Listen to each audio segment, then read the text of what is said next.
सोलापुरात शुक्रवारी रोजा इफ्तार नंतर चहा पिऊन परतणाऱ्या 2 तरुणांचा भीषण अपघातात जागीच मृत्यू झाला। रात्री सुमारे 9 वाजण्याच्या सुमारास भरधाव वेगाने जाणाऱ्या त्यांच्या कारने समोरून जाणाऱ्या टेम्पोला पाठीमागून जोरदार धडक दिली। या धडकेत कारमधील दोन्ही तरुण गंभीर जखमी झाले। त्यांना तातडीने शासकीय रुग्णालयात हलवण्यात आलं, मात्र डॉक्टरांनी उपचारापूर्वीच त्यांना मृत घोषित केलं।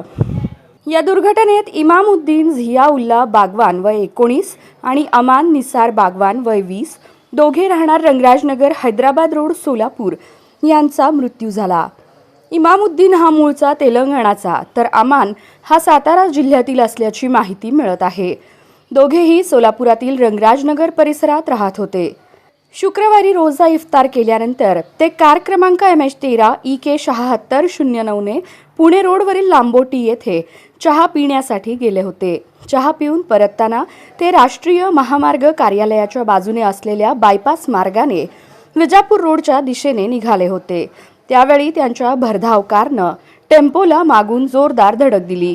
अपघाताची नोंद सिव्हिल पोलीस चौकीत करण्यात आली आहे।